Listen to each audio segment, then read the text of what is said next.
सम्पूर्णमा नमन। म सबिका श्रेष्ठ। अब म तपाईहरूलाई मिला रेपाको जीवनी वाचन गरेर सुनाउँदैछु। यस पुस्तकको अडियो बुक नेपाल बुद्धिस्ट न्युजद्वारा प्रायोजित गरिएको हो। यस पुस्तकको अनुवादक मीन बहादुर साक्य र मिलन साक्य हुनुहुन्छ।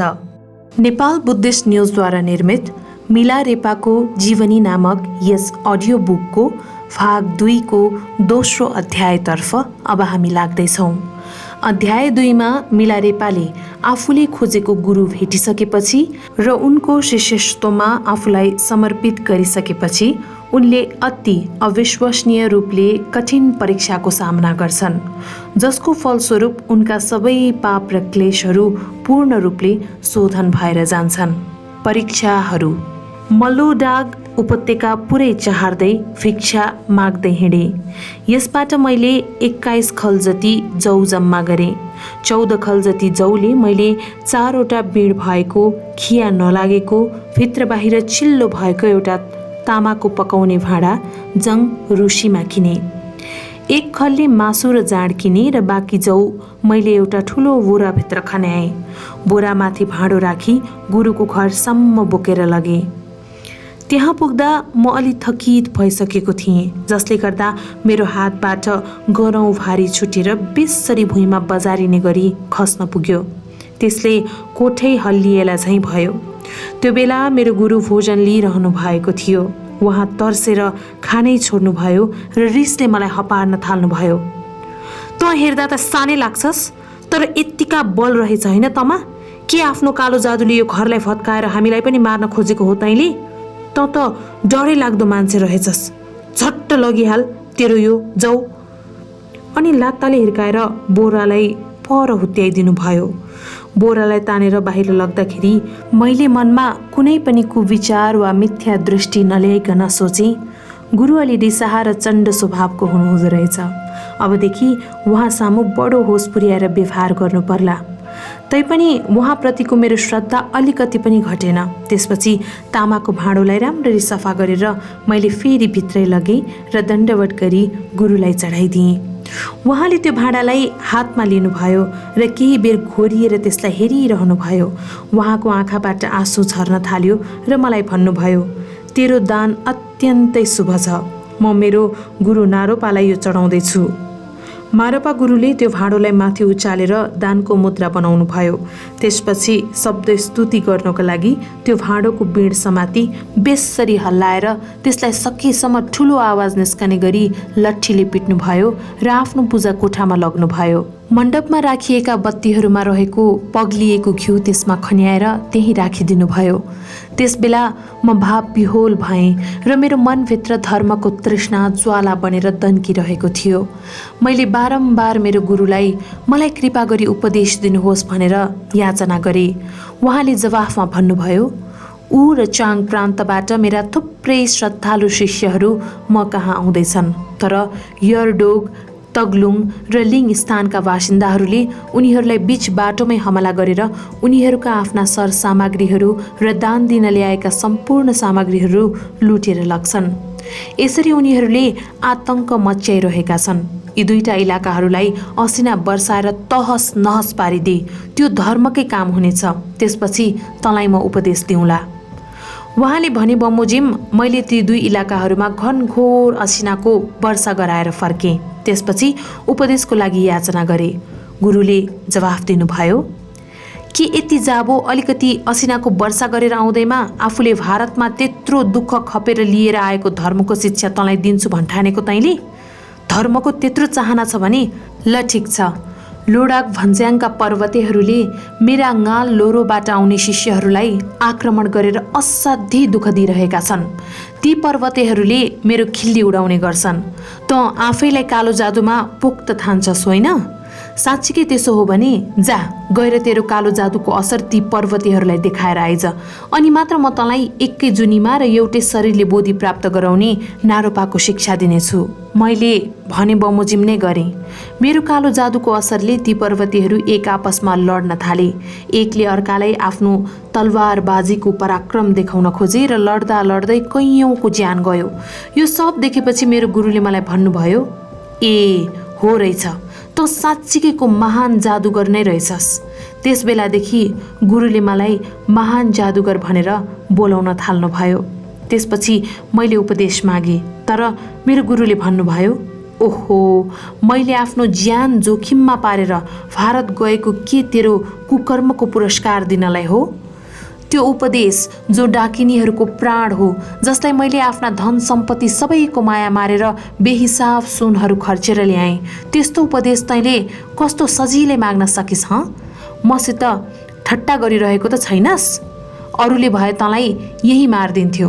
अब गएर यरडोक जमिनका अन्नबालीहरू फर्काएर ती सबै पर्वतीहरूलाई पूर्ण जीवित पारेर आइज, अनि मात्र दिन्छु तँलाई यो उपदेश। यदि त्यसो गर्न सकिनस् भने यहाँ आउँदै नआइज। यसरी कटु शब्दहरू प्रयोग गरी मलाई गुरुले गाली गर्नुभयो। आफ्नो दुःख खप्पी नसक्नु भएपछि म धुरु धुरु रोएँ। गुरुआमाले मलाई सान्त्वना प्रदान गर्नुभयो। भोलिपल्ट सबेरै गुरु आफै म कहाँ आएर भन्नुभयो, हिजो बेलुकी मैले तँसित अलिक कठोर व्यवहार गरेँ, तैपनि तैँले चित्त नदुखा है। धैर्य गर्नु, उपदेश पाउन अलि मेहनत गर्नै पर्छ र बिस्तारै पाइन्छ। तँसित धेरै शक्ति रहेछ, त्यसैले मेरो छोरो डरमा डोडेको लागि एउटा भवन निर्माण गरिदे। तैँले त्यो भवन पुरापुर निर्माण गरिसकेपछि म तँलाई उपदेश पनि दिन्छु र खाने लाउने बन्दोबस्त पनि गरिदिन्छु। मैले भने, उपदेश पाउनु अगावै म मरे भने मेरो के गति हुने होला? काम गर्दा गर्दै त मर्ने छैनस्, म त्यसको जिम्मा लिन्छु, भएन? मसँग भएको धर्म खाली रवाफ मात्र देखाउने बेकारको होइन। यदि मेरो उपदेश अनुसार तैँले यत्नपूर्वक ध्यान गर्न सकिस् भने तैँले थाहा पाउँछस् यही जुनीमा मुक्ति प्राप्त हुन्छ कि हुँदैन भन्ने कुरो।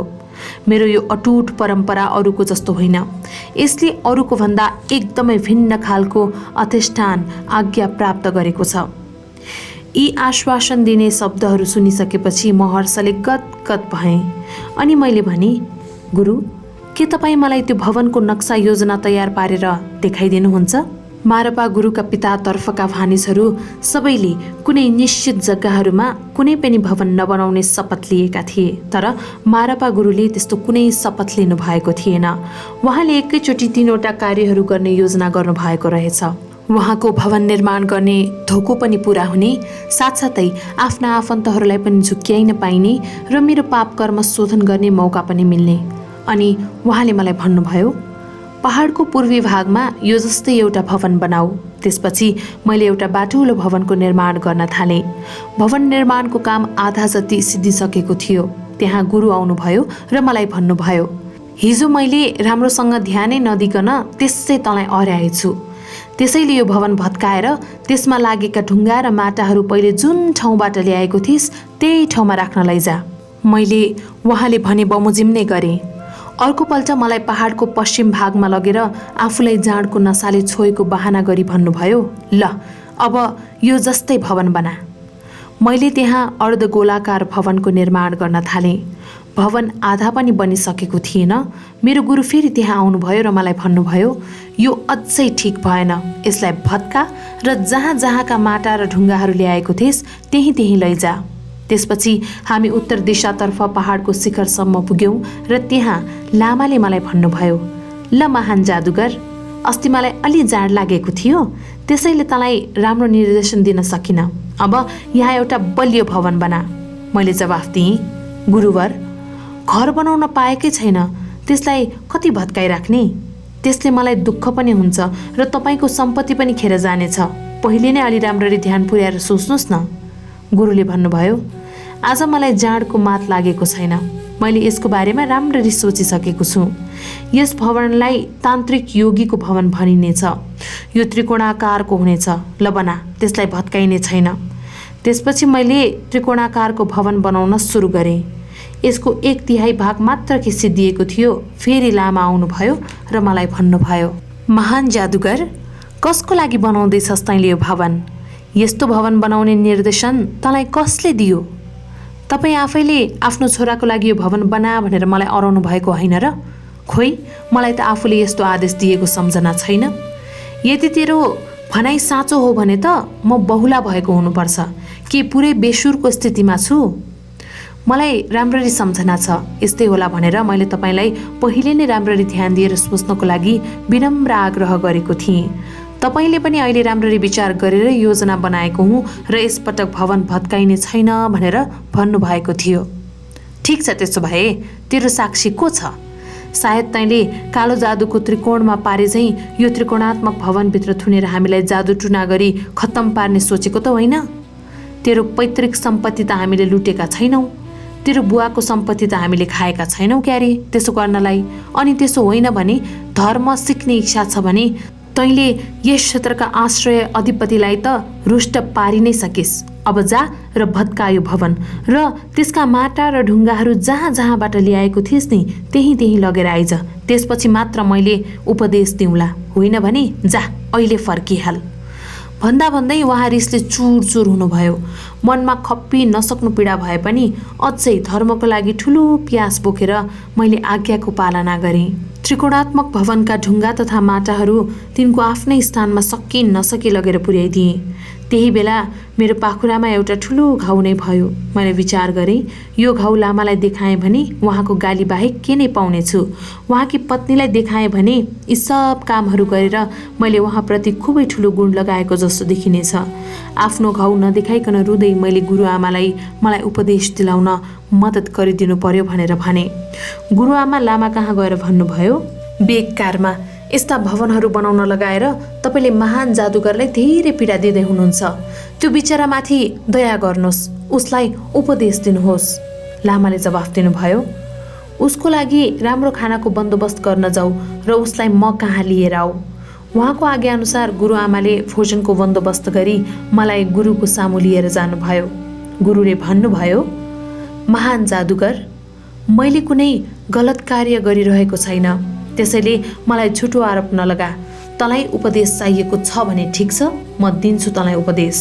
त्यसपछि उहाँले मलाई सामान्य त्रिशरण गमनका आगम प्रवचन र सम्बरहरू प्रदान गर्नुभयो। उहाँले भन्दै लग्नुभयो, यी सबलाई सामान्य धर्म भनिन्छ। यदि तँ असामान्य मन्त्रोपदेश चाहन्छस् भने ल सुन, तैँले यस्तो गर्नै पर्छ। अनि गुरुले नारोपाको मुक्ति र उहाँले झेल्नुभएका दुःख, कष्ट र अति कठिन परीक्षाहरूको बारेमा मलाई सुनाउन थाल्नुभयो। यस्तो गर्न त तँलाई गाह्रै पर्ला। यो सब सुनेपछि मेरो मनमा यस्तो अगाध श्रद्धा उत्पन्न भयो कि मैले आफ्नो आँसुलाई थाम्नै सकिनँ र अबदेखि गुरुले अराउनुभएका जुनसुकै कार्य पनि म गर्छु भनेर मैले मनमा नै निश्चय गरेँ। केही दिन बितेपछि लामाले मलाई बाहिर घुमाउन लग्नुभयो। जाँदा जाँदै हामी मारपा गुरुका पितातर्फका भानिजहरूद्वारा सुरक्षित भूमिमा पुग्यौँ, जहाँ एउटै मात्र बाटो भएर जानु पर्थ्यो। लामाले मलाई भन्नुभयो, ल तैँले यहाँनिर एउटा 9 तल्ले वर्गाकार भवन बना, माथि एउटा अलङ्कारयुक्त तल्ला थपी त्यसलाई 10 तल्लाको बनाउनु। यसलाई कदापि पनि भत्काइने छैन। यति काम सिद्धेस् भनी तँलाई गुह्य शिक्षा दिउँला र तैँले गुफामा बसेर साधना गर्ने बेला तेरो राम्रो हेरविचार पनि पुर्याइदिनेछु र तँलाई खाने लाउने बन्दोबस्त पनि गरिदिनेछु। त्यसो भए मैले भने, गुरुआमालाई मेरो साक्षी बसिदिनको लागि आग्रह गरौँ कि? उहाँले मेरो प्रार्थना स्वीकार्नु भयो। त्यसपछि मेरो गुरुले यो ठाउँमा पर्खालहरू बनाउने भनेर जमिनमा चिन्ह लगाउनु भयो। मैले गुरुआमालाई साथमै लिएर आएँ र उहाँहरूको उपस्थितिमा मैले भने, मैले पहिले त तिनैवटा भवनहरू बनाएर भत्काइसकेँ। पहिलोपल्ट गुरुले निर्देशन दिनु अगाडि राम्ररी सोच्न पाइनँ। दोस्रोपल्ट आफूलाई जाड लागेको बताउनु भयो र तेस्रोपल्ट चाहिँ आफू पागल भएको, सन्किएको र आफूले निर्देशन दिएको बिर्सिएको बताउनु भयो।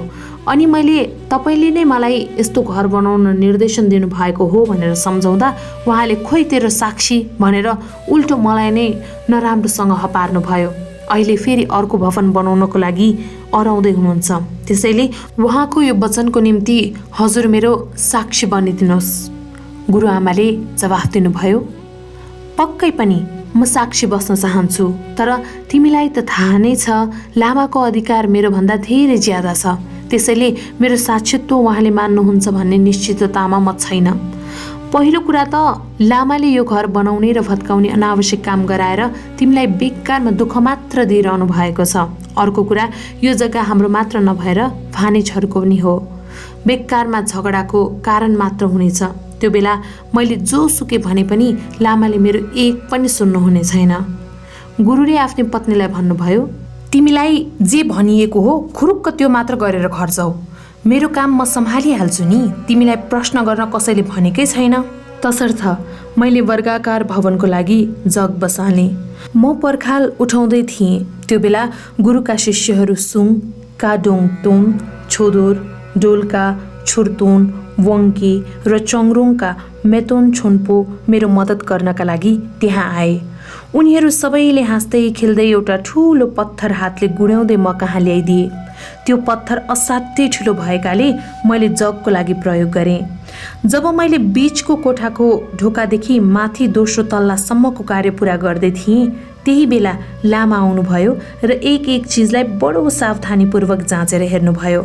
उहाँका शिष्यहरूले ल्याएका त्यो ठुलो पत्थरतिर औँल्याउँदै उहाँले मलाई सोध्नुभयो, महान जादुगर, त्यो ठुलो पत्थर कहाँबाट आयो हँ? मैले जवाफ दिएँ, तपाईँका 3 जना प्रमुख शिष्यहरूले हाँस्दै खेल्दै यो पत्थर यहाँ ल्याएका हुन्। उहाँले भन्नुभयो, ए त्यसो पो, तैँले बनाइरहेको भवनको लागि उनीहरूले ल्याएको पत्थर प्रयोग गर्न पाइन्छ? निकाल यसलाई र जहाँ हो त्यहीँ राखेर आइज। तर तपाईँले यो भवन भत्काइने छैन भनेर बाचा गर्नुभएको थियो नि गुरु, मैले भने। हो, मैले त्यस्तो बाचा गरेको थिएँ, तर मैले तन्त्रयानस्थ 2 क्रमका योगको अभ्यास गरिरहेका मेरा शिष्यहरूलाई तिम्रो काममा लगाउनु भनेर त भनेको थिइनँ नि। पुरै भवन भत्काउनु पर्दैन, केवल त्यो पत्थर मात्र निकालेर जहाँको त्यहीँ राखेर आऊ। त्यसपछि मैले भवनलाई माथिदेखि नै भत्काउन थालेँ र त्यो पत्थर निकालेर जहाँको त्यहीँ लगेर राखिदिएँ। अनि लामाले भन्नुभयो, अब त्यही पत्थर फेरि लिएर आइज र त्यही जगको रूपमा राख। फेरि मैले त्यो पत्थरलाई सकि नसकी लिएर आएँ। त्यो पत्थरमा 3 जना शिष्यहरूको बल म एक्लैले लगाउनु पर्ने भयो।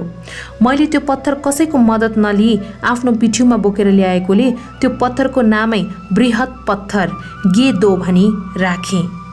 मैले यसरी त्यो निषेधित भूमिमा भवनको लागि जग हालिरहेको देखिरहेका ती भानिजहरूले एक आपसमा यस्तो भन्न थाले, यो निषेधित पर्वतमा मारापाले भवन निर्माण गरिरहेको छ, हामीले यस कार्यको विरोध गर्नै पर्छ। कोहीले भने, मारापा बहुला भएछ, उनले लादोङ क्षेत्रबाट ल्याएको 1 जना बलियो छिटो फेला पारेछन् क्यारे, घर बनाउने के सोख चढेछ उनलाई, जहाँ तहीँ पहाड पर्वत इत्यादि ठाउँमा बेछातको घर बनाउन लगाएर बेकारमा त्यो बिचरो केटोलाई दुःख मात्र दिइरहेको छ। अनि भवन आधा पनि बन्न पाउँदैन, फेरि त्यही केटोलाई भत्काउन लगाउँछन् र त्यहाँका ढुङ्गा माटा आदि जहाँबाट ल्याएको थियो त्यही पुर्याउन अराउँछन्।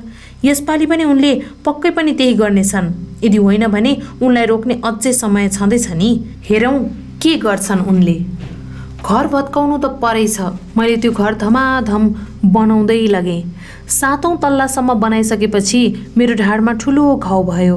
ती भानिजहरू फेरि एक आपसमा कुरा गर्न थाले, यसपटक त उनले यो भवन भत्काउने छाँट देखिँदैन नि, पहिले घर बनाएर भत्काउँदै गरेको त हामीलाई छकाउने चाल मात्र हो कि, ताकि यो घरलाई सजिलै बिना रोकटोक पुरा निर्माण गर्न सकियोस्। जाउँ साथीहरू, हामीले नै यसलाई भत्काइदियौँ। यस्तो मनसाय लिएर उनीहरू लड्नलाई एकजुट भए। उनीहरू लड्नलाई तम्सिएको देखेपछि मारापाले पनि आफ्नो मन्त्र शक्तिद्वारा विशाल सैनिकहरूको लस्कर निकालिदिनु भयो। ती सशस्त्र सैनिकहरू घरभित्र र बाहिर सबै ठाउँमा छरिए। आश्चर्यचकित हुँदै मारापाका शत्रुहरूले भन्न थाले, होइन, मारापाले यत्तिका सैनिकहरू कहाँबाट ल्यायो हँ?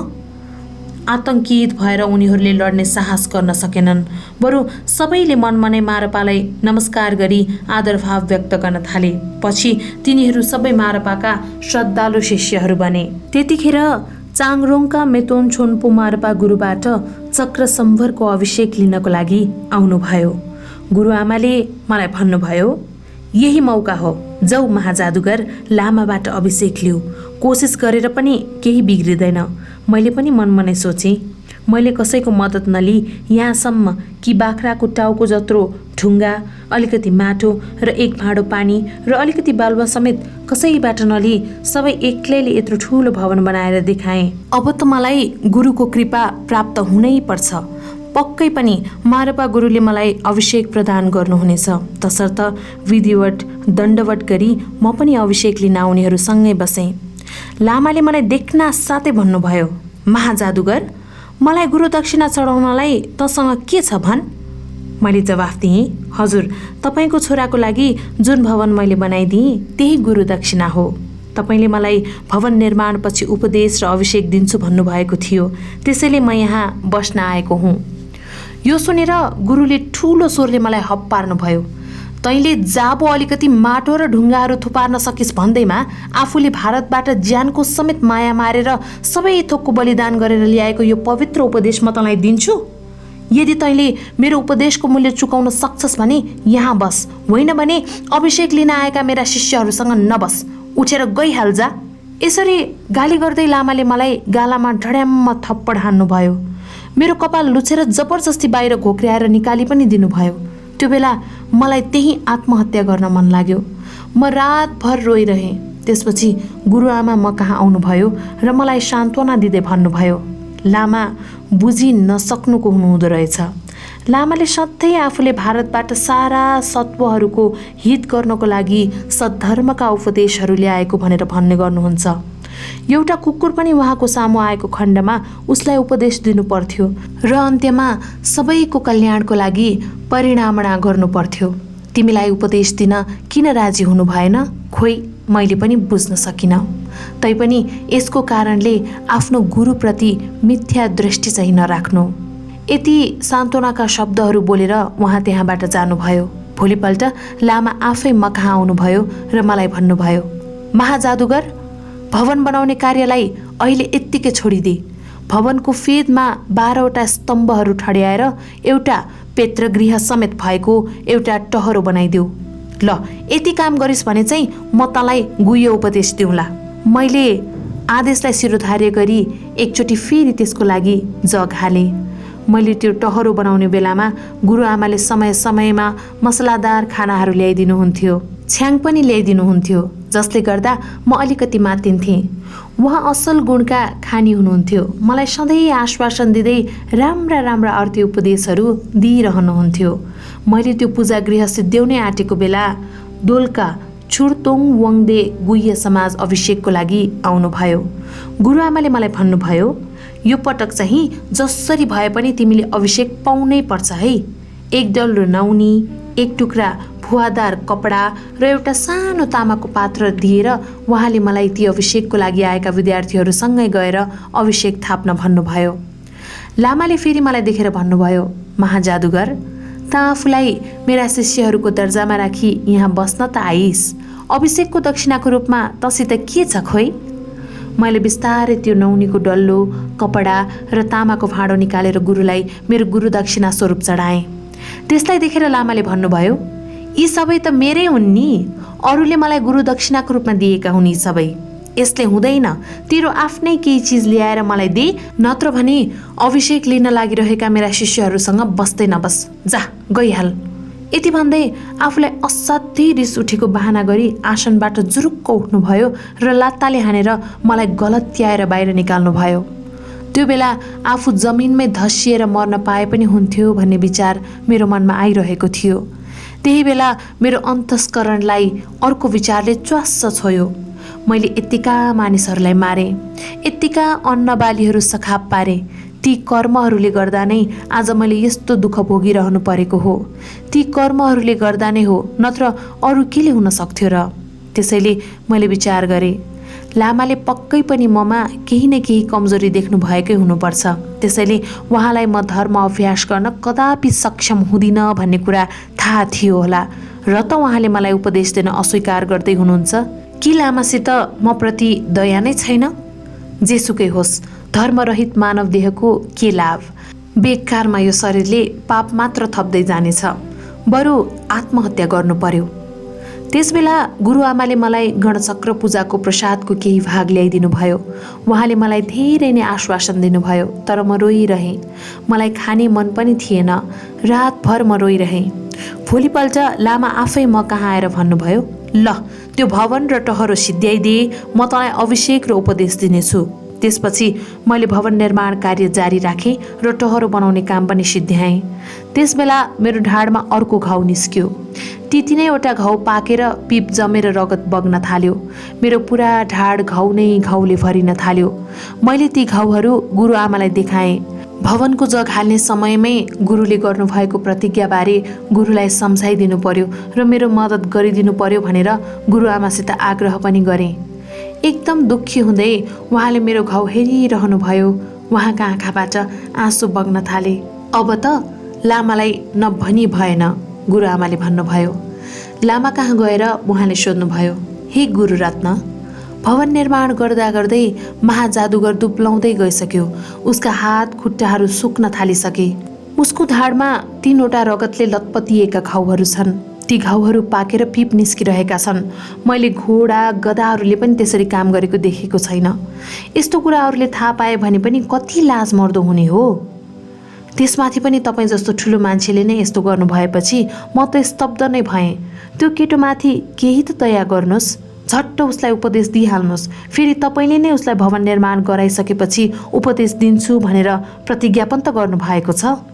लामाले जवाफ दिनुभयो, हो मैले प्रतिज्ञा गरेको थिएँ, तर मैले घर पुरा 10 तल्लाको बनिसकेपछि मात्र उपदेश दिन्छु भनेर भनेको थिएँ। ती 10 तल्लाहरू खोइ त? फेरि गुरुआमाले भन्नुभयो, 10 तल्लाको भवन नसिद्ध्याएर के भयो त?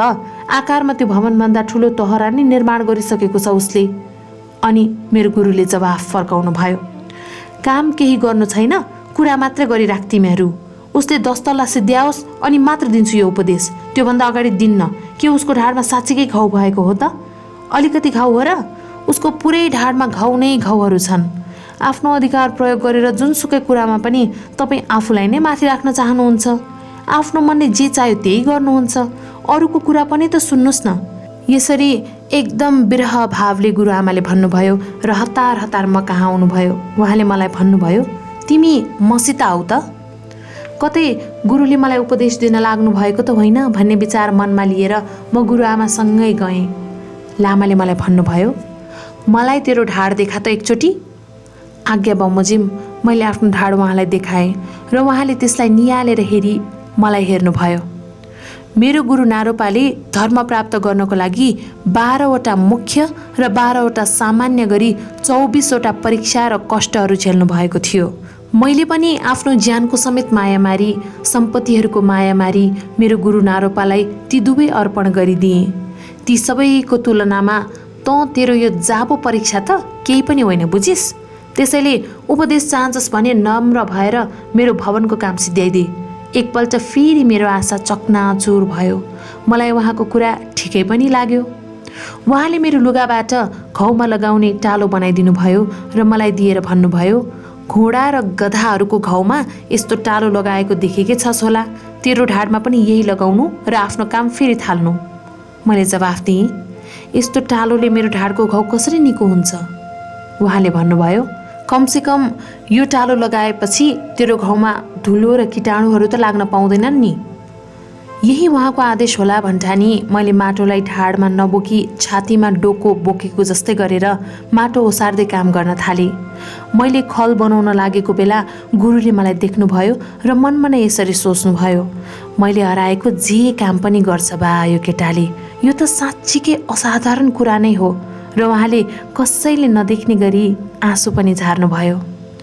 मेरो घाउ सङ्क्रमणका कीटाणुहरू फैलदै पाक्न थाले र म बिरामी नै परेँ।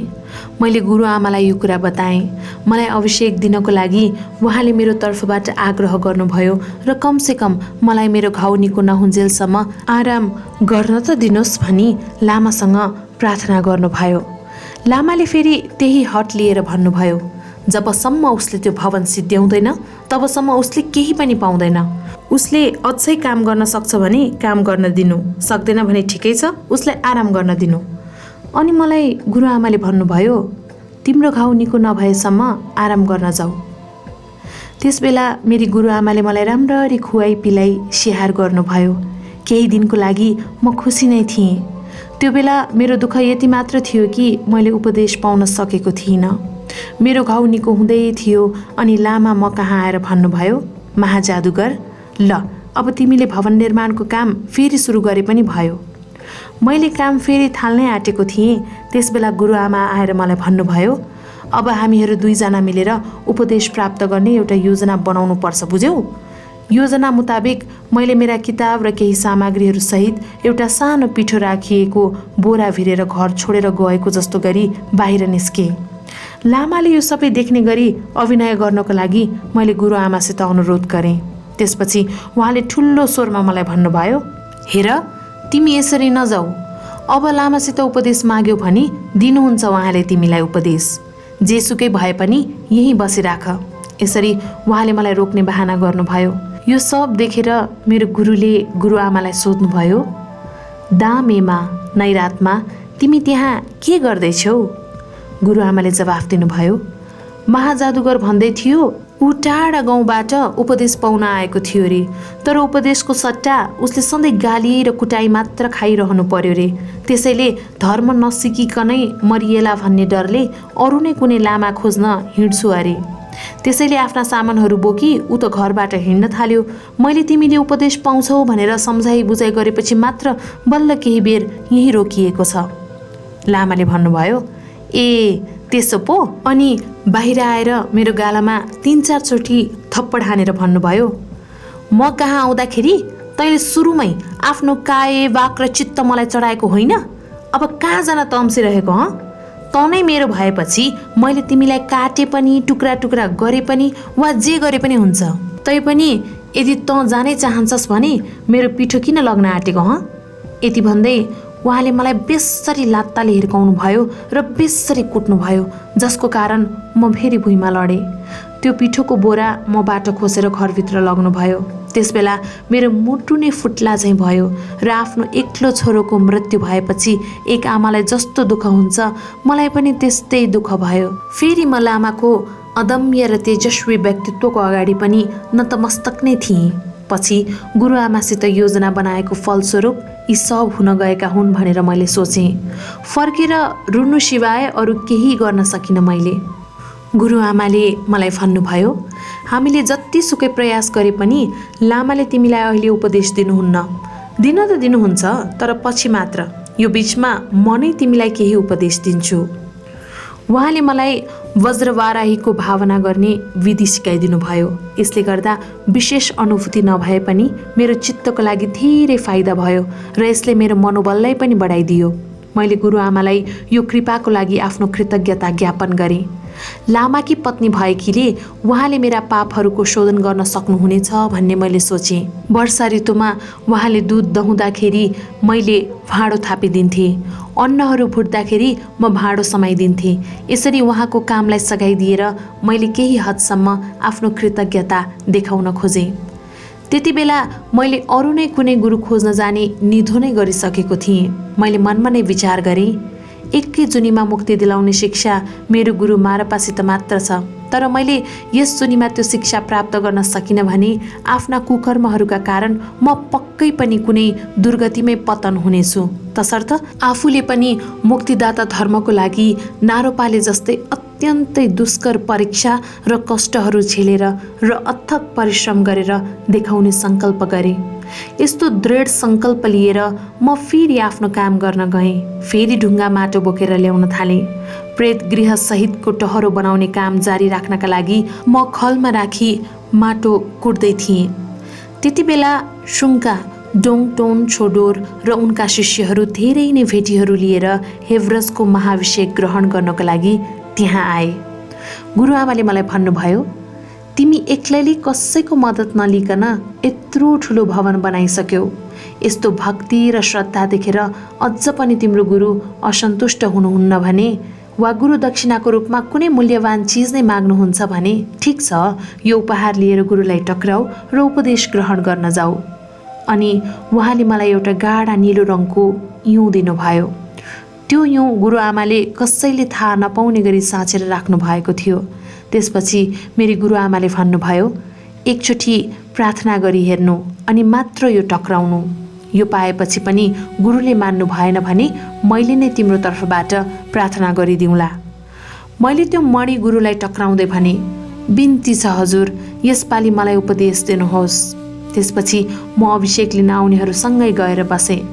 लामाले त्यो मणिलाई घुमाइकन नियालेर हेर्नुभयो। महाजादुगर, तैँले यो युँ कहाँबाट पाइस्? मैले जवाफ दिएँ, गुरुआमाले मलाई दिनुभएको हजुर। मुसुक्क हाँसेर लामाले भन्नुभयो, जा गुरुआमालाई बोलाएर लिएर आ। लामाले गुरुआमालाई सोध्नुभयो, दामेमा, हामीले यो युँ कहाँबाट पाएका थियौँ? गुरुआमाले साष्टाङ्ग दण्डवत गरेर जवाफ दिनुभयो, यो युँमा तपाईँको केही हक छैन। हाम्रो बिहे हुँदाखेरि मेरो आमा बुवाले यो मोती मलाई पेवाको रूपमा दिनुभएको थियो। तपाईँ एकदम प्रचण्ड स्वभावका हुनुभएकोले कदम कदाचित हाम्रो सम्बन्ध विच्छेद भइहाल्यो भने यसको खाँचो पर्नेछ भनेर मेरा आमा बुवाले यो निजी सम्पत्ति मलाई दिनुभएको थियो र साथै यसलाई कसैलाई पनि नदेखाई गोप्य रूपले साँचेर राख्नु भनेर पनि भन्नुभएको थियो। तर अहिले यो बिचरा केटाको दुःख देखेर मलाई उसको साह्रै दया लाग्यो, त्यसैले यो युँ निकालेर उसलाई दिएको। यसलाई ग्रहण गर्नु भई महाजादुगरलाई अभिषेक प्रदान गर्नुहोस् स्वामी।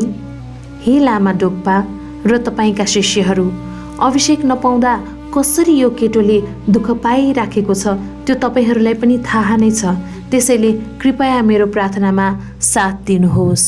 यति भन्दै उहाँले कैयौँचोटि दण्डवत गर्नुभयो। लामा उग्र मिजाजको हुनुभएकोले डोङपा र उनका शिष्यहरूले मेरो लागि प्रार्थना गर्ने आँटै गर्न सकेनन्। केवल स्वीकृतिको लक्षण मात्रै जनाउँदै गुरुआमासँगै दण्डवत गरे। त्यसपछि लामाले भन्नुभयो, तिम्रो यस्तो व्यवहारले गर्दा आज केही समयको लागि भए पनि यो युँ अर्को मानिसको हातमा पर्न गयो। त्यो युँ आफ्नो गलामा लगाएर भन्नुभयो, दामेमा, तिमी पनि कस्ती मूर्ख! जब तिमी नै सम्पूर्ण रूपले मेरी भइसक्यौ भने तिम्रो यो युँ पनि मेरै भएन र? महाजादुगर, तँसँग अरू नै सम्पत्ति छ भने लिएर आइज, मलाई चढा र अभिषेक ग्रहण गर। यो मणि त मेरो नै हो। त्यत्रो मूल्यवान युँ गुरुलाई भेट स्वरूप चढाएँ। मेरी गुरुआमाले पनि त्यत्रो बिन्ती गर्नुभयो। त्यसैको कृतज्ञता स्वरूप भए पनि सायद मलाई अभिषेक दिनुहुन्छ होला भन्ने आशा मनमा लिएर म त्यही चुप लागेर बसिरहेको थिएँ। तर लामा रिसले चुर भई घरै थर्कने गरी उफ्रनुभयो र कराउनुभयो, त अझै यहीँ छस्? तँलाई जा भनेको होइन? कस्तो ढिट रहेछ। उहाँले मलाई भुइँमा बेसरी पछारिने गरी घोक्राइदिनु भयो र भुइँमा मेरो टाउको ठोकिएकोले मैले रन्थानिएर केही देख्नै सकिनँ। फेरि मलाई समातेर मेरो ढाडमा बेसरी ठेलेर हुत्याइदिनु भयो। त्यसपछि मलाई हिर्काउन भनेर लट्ठी हातमा लिनुभयो। लामा डोङपाले उहाँलाई रोकिराख्नुभयो, तर म अत्यन्तै भयभीत भएर झ्यालबाटै हाम फालेँ। म यसरी झ्यालबाट हाम फालेको देखेर मारपा गुरु अलिकति चिन्तित हुनुभयो, तर फेरि रिसाएको जस्तै बहाना गर्नुभयो। मलाई त्यति ठुलो चोट लागेन, तर मन असह्य पीडाले पोलिरहेको थियो र मलाई मर्नै मन लागिरहेको थियो। अनि गुरुआमा रुँदै म कहाँ आउनुभयो र मलाई भन्नुभयो, महाजादुगर, दुःखी नहुनु। तिमीभन्दा श्रद्धालु र प्यारो शिष्य त छँदै छैन। यदि धर्मको लागि अर्कै लामा कहाँ जान चाहन्छौ भने जाऊ, बरु म तिमीलाई आवश्यक सामग्रीहरू ठिक पारिदिन्छु। म तिमीलाई खाद्य सामग्री र दान दिने वस्तुहरू ल्याइदिन्छु। यसरी उहाँले मेरो मनलाई शान्त पारिदिनु भयो। त्यस बेलासम्म गुरुआमा लामाका जुनसुकै कार्यक्रमहरूमा पनि भाग लिनुहुन्थ्यो, तर त्यो साँझ उहाँ म कहाँ आउनुभयो र हामी दुवै रातभरि रोइरह्यौँ। भोलिपल्ट लामाले मलाई बोलाउन मान्छे पठाउनु भयो। कतै लामाले मलाई अब उपदेश दिन त लाग्नु भएको होइन भन्ने खुल्दुली लिएर म लामा कहाँ गएँ। उहाँले मलाई सोध्नुभयो, हिजो पनि मैले तँलाई कुटेर पठाइदिएँ र तेरो प्रार्थना अस्वीकार गरेँ। के तँमा म प्रति कुभावना त छैन? के तेरो म प्रतिको श्रद्धा त डगमगाएको छैन? मैले जवाफ दिएँ, होइन हजुर, मेरो श्रद्धामा कुनै कमी आएको छैन। तर यो विचार भने मेरो मनमा अवश्य आएको थियो कि मेरै आफ्नै पापको कारणले आज म अन्धकारमा कुण्ठित भएर बसिरहनु परेको छ। मेरो दुःखको स्रष्टा पनि म आफै हुँ। यति भन्दै म रोएँ। अनि उहाँले भन्नुभयो, कसलाई रोएर देखाउँदैछस् हँ तैँले? जा गइहाल यहाँबाट। म बाहिर निक्लेँ। यसरी मुटु नै चिर्ने गरी असह्य दुःख पाएपछि मैले मनमा नै सोचेँ, मैले पाप गरिरहेको बेला मसित मनक्य सामग्रीहरू हुन्थे। अहिले म धर्मको अभ्यास गर्न खोजिरहेको छु, तर मसित अहिले केही पनि छैन। पहिले मैले कालो जादु सिक्नलाई भनेर सुनहरू खर्च गरेँ, तर अहिले अभिषेक र गुह्य उपदेश ग्रहण गर्नको लागि मसित सुनको कणसम्म पनि छैन। अब गुरु दक्षिणा नदिकन त लामाले कुनै हालतमा मलाई सिकाउनुहुन्न। अरू गुरु कहाँ गए पनि गुरु दक्षिणा त चढाउनै पर्यो। अहो, गरिबहरूको लागि त धर्म पाउनु पनि दुर्लभ कुरा रहेछ। धर्म नै नभइकन कसरी बाँच्ने? व्यर्थमा पापमाथि पाप मात्र थप्दै जाने भयो। त्यसरी बस्नुभन्दा त मर्नु नै जाति। खोइ के गर्ने? धर्म पाउनको लागि के दक्षिणा दिउँ? धनी कहाँ गएर उसको सेवा गरेर पैसा कमाउनु पर्यो जस्तो छ।